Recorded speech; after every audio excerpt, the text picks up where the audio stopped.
Toc toc, réveillez-vous. Shalom. Eh bien, nous sommes hymne spirituel matinal, les amis. Merci de nous recevoir encore une fois de plus chez vous au travers de cette vidéo. Ensemble, nous sommes préparés pour hisser les drapeaux Jésus-Christ. Alléluia, alléluia. Nouveau jour, nouvelle vie, nouvelles opportunités pour vous et pour nous. Bien-aimés, est-ce qu'on ne peut pas acclamer le Seigneur pour cette opportunité que nous avons, chers amis bien-aimés, frères et sœurs. Vous respirez, vous regardez cette vidéo, alors il y a encore une mission pour vous. Dieu ne vous a pas abandonné. Peu importe ce que vous traversez maintenant, ma soeur, mon frère, alors il y a encore de l'espoir, mes amis. J'aimerais que tu le confesses de ta bouche, que tu le déclares, que puisque je vis encore, il y a encore de bonnes choses pour moi. L'avenir est encore promettant pour moi dans le nom de Jésus. C'est hymne spirituel matinal, mes amis. Ensemble, nous voulons hisser les drapeaux ce matin. Notre thème de l'année, hymne, des hymnes spirituels matinal, c'est Onésime, c'est-à-dire 2026, l'année de mon utilité. Et comme sous-thème, ma faiblesse morale, nourricière de mon inutilité. Dites-nous combien est-ce que ce message est en train de vous bénir. Merci pour vos commentaires. Merci pour vous qui ne cessez de partager cette émission.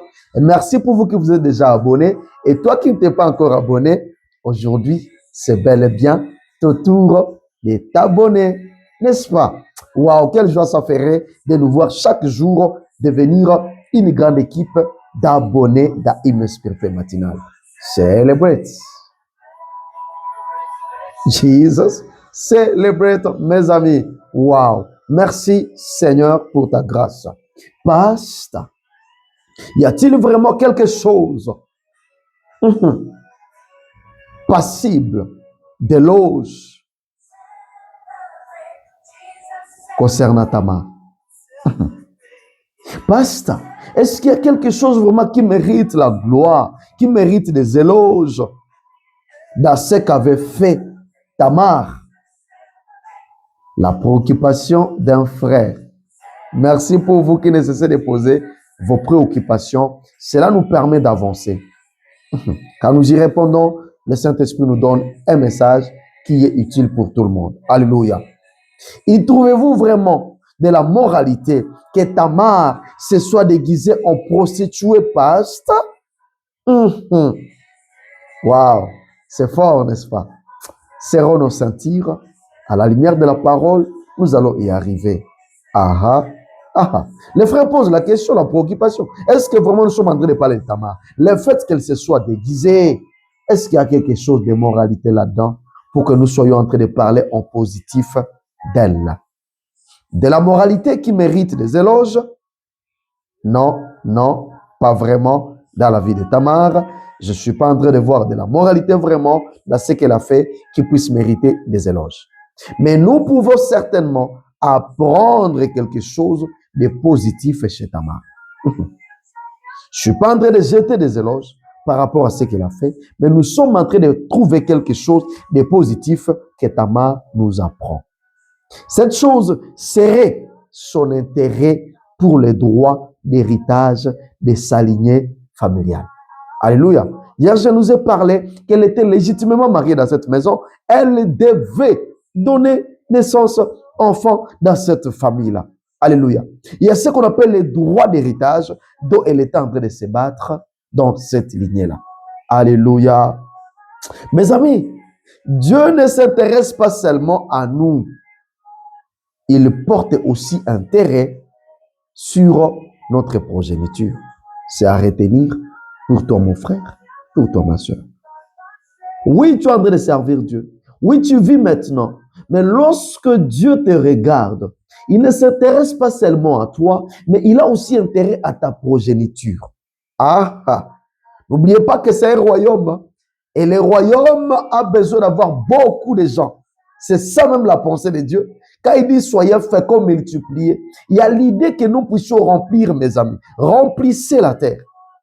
Dieu, quand il dit ça, c'est-à-dire il voit son royaume et la force de chaque royaume, c'est quand les peuples sont nombreux. Un royaume ne peut pas atteindre son apogée, ne peut pas être dans la gloire lorsqu'il n'y a pas beaucoup de gens. Waouh! Dieu voit aussi ta progéniture. Tous, vous connaissez l'expérience d'Abraham. Dieu l'appelle et vite, il lui parle de sa descendance. Tu viens de m'appeler maintenant. Je n'ai même pas encore vu quelque chose de ce que tu promets, mais directement, c'est à ma descendance que tu t'intéresses. Eh bien, c'est ça Dieu. Il ne te voit pas seulement toi, papa, toi, maman, mon frère, toi qui me regardes. Essaie un peu de peser les actions que tu es en train de faire aujourd'hui. Ce que tu fais aujourd'hui, est-ce que ça arrange ta progéniture? Puisque Dieu s'en intéresse. Derrière toi, Dieu voit ta progéniture, mon frère, voit ta progéniture, ma soeur. Alléluia. Et voilà, ce matin, je suis encore en train de déclarer que toi, ma soeur, mon frère, tu auras des enfants au nom de Jésus-Christ. Tu auras des enfants au nom puissant de Jésus-Christ.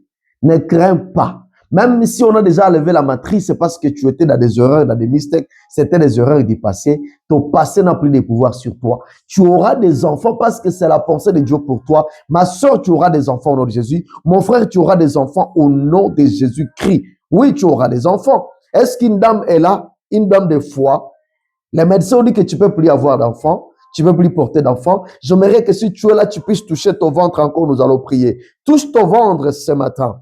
Touche ton ventre et tu peux commencer à déclarer avec moi. Dis, plus rien n'empêchera à ce ventre de porter des enfants cette année au nom de Jésus-Christ. Touche bien ton ventre. Dis, plus rien n'empêchera à ce ventre de porter des enfants cette année au nom de Jésus-Christ. Dis-le avec foi, au nom de Jésus, cette année, ce ventre va porter des enfants. Peut-être ton ventre pouvait porter des enfants, mais pas t'amener jusqu'au bout parce que peut-être il y a des fausses couches, il y a des avortements. Au nom de Jésus, je viens déclarer que les menaces d'avortement s'arrêtent au nom de Jésus. Touche ton ventre et déclare qu'au nom de Jésus, cette année, ce ventre va porter des enfants pour la gloire de Dieu, dans le nom de Jésus-Christ. Parce que tu le déclares de ta bouche, il y a l'onction du Saint-Esprit qui est avec toi, qui est sur toi. Alors c'est ainsi que ta conception arrive. Cette année, tu vas avoir des enfants dans le nom puissant de Jésus-Christ. Je le déclare, puisque Dieu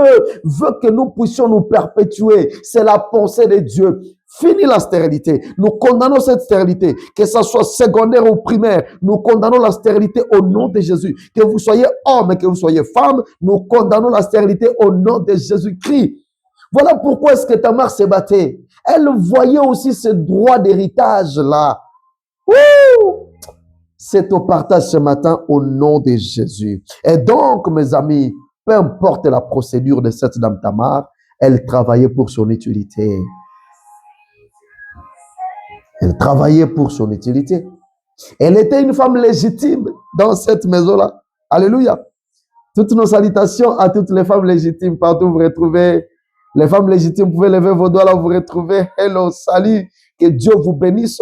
Que Dieu garde vos foyers. Vivez longtemps aux côtés de vos maris au nom de Jésus-Christ. Car c'est la joie, c'est le plan de Dieu que vous puissiez vivre longtemps aux côtés de vos maris au nom de Jésus-Christ. Les femmes légitimes, salut à vous. Merci de prendre soin de vos maris dans le nom de Jésus. Et les femmes illégitimes, alors, on appelle les deuxième bureau. Vous vous connaissez là où vous vous cachez. Est-ce que Dieu vous condamne? Il ne vous condamne pas.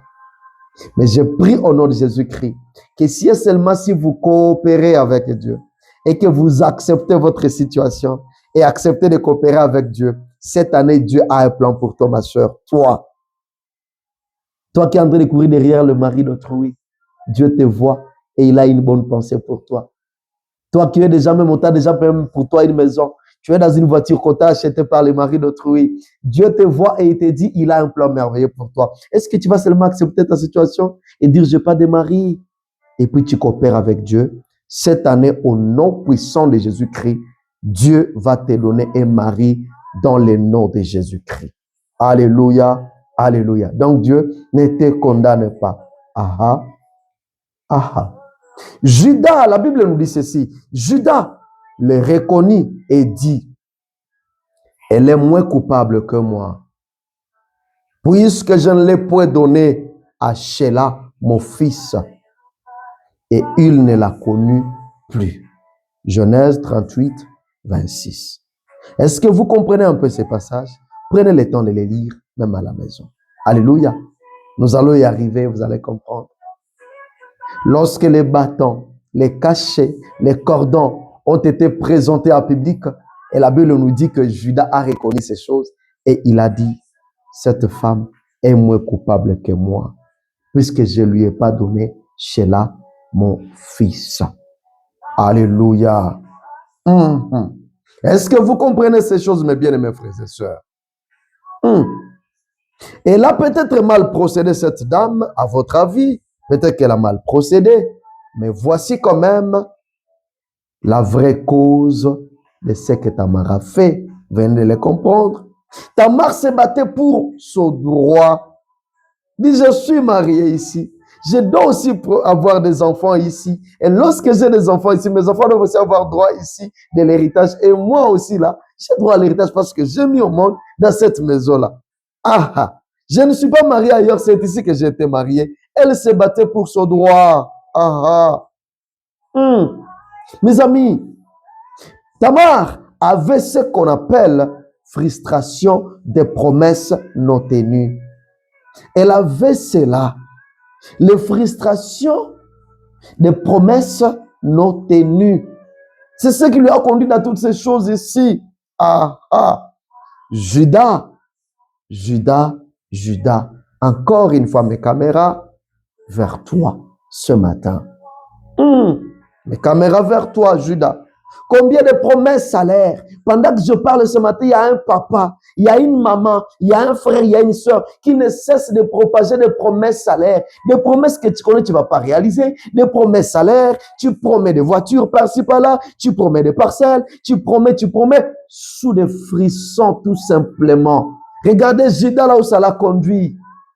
Promesse salaire, Judas, il a promis. Et voilà les frustrations que Tamar a nourries parce qu'elle subissait les frustrations des promesses non tenues.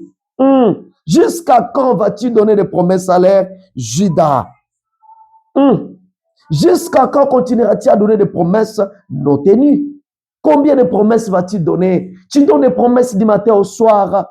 Avec un petit salaire de combien que tu gagnes et tu vois comme si le monde entier t'appartient. Tu donnes des promesses. Tu ne veux pas voir la femme d'autrui passer, une jeune fille passer, une femme d'autrui passer, l'épouse d'autrui passer, les enfants d'autrui. Toi, ce sont des promesses. Tu crois, mon frère, tu es en train de gâcher ta vie. Regardez Judas, les promesses salaires, là où ça l'a conduit. Mes amis, une promesse non tenue désacralise les promettants. Retenez cela. Une promesse non tenue va désacraliser les promettants, mais va donner de l'ascendance à celui ou à celle qu'on promet. Quand tu promets à quelqu'un et tu n'es pas en mesure de réaliser ta promesse, mon frère, ma soeur, c'est toi qui es désacralisé et la personne à qui tu as promis prend de l'ascendance sur toi. Et est-ce que ça se fait comprendre? Là, les gens commencent à dire ça devient fort. Hein? Ça ne devient pas fort. C'est ça la vérité. Tu peux prendre la décision de ne plus commencer à donner des promesses que tu ne vas pas tenir. Et d'ailleurs, tu n'es pas obligé de promettre à tout le monde. Tu vois une jeune fille au quartier, tu promets. Tu vois une jeune fille à l'université, tu promets. Tu vois telle, tu promets. Même la femme d'autrui du voisin, tu promets à tout le monde. Tu te désacralises jour après jour. Est-ce que ce matin, quelqu'un peut se révolter et prendre une autre décision de changer? C'est ainsi que beaucoup d'entre nous ont abandonné. Ils ont abandonné leur estime de soi quelque part. Ils l'ont laissé quelque part, leur estime de soi. Ils n'ont plus d'estime, plus de valeur. Ils sont restés comme des tonneaux vides parce qu'il a promis partout à des petites filles du quartier, à tout le monde, et ils n'arrivent pas à réaliser. Tu es devenu inutile à cause de ces promesses non tenues, des promesses à l'heure. Alléluia. Beaucoup ont même permis, mes amis, nous disons que beaucoup ont vendu leur valeur identitaire. Ils ont vendu leur valeur identitaire. Vous le voyez, un papa avec le gros ventre, il est dans une Jeep, mais comme ses yeux sont partout. Vous voyez une maman là, mais à cause des promesses non tenues partout. D'ailleurs, on ne te pousse même pas de promettre toi-même, tu as des démangeaisons, de promettre ça et là. Oh, je ferai ceci pour toi. Oh, je te ferai ceci. Je te ferai ceci. Les gens ont vendu leur valeur identitaire. Ils ne savent plus qui ils sont. Et même beaucoup, mes amis, ce qui est grave encore, ils ont permis à certains individus mal intentionnés d'avoir la même mise sur leurs épouses, sur leurs enfants, sur leurs affaires, sur leur famille. Une personne mal intentionnée, des sorciers, des méchants, ils ont trouvé une brèche ouverte d'avoir la même mise et de vilipender leur famille. Et c'est comme ça que les enfants sont malades, la femme est malade, des problèmes sur problèmes, le travail est menacé, parce que vous avez donné votre identité, vous avez vendu votre valeur identitaire à une certaine personne mal intentionnée. Judas, caméra sur toi ce matin.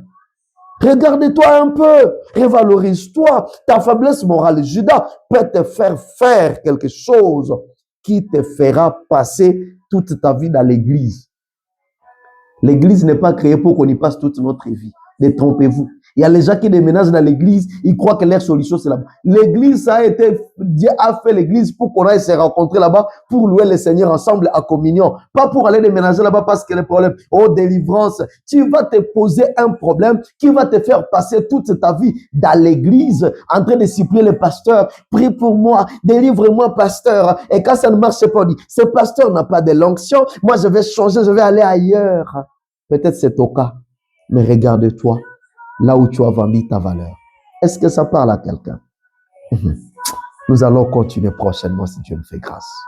Pour le moment, je prie que le Seigneur Dieu vous redonne votre valeur identitaire. Vous êtes un frère, vous êtes une sœur dans le nom de Jésus-Christ. Bisous et bye.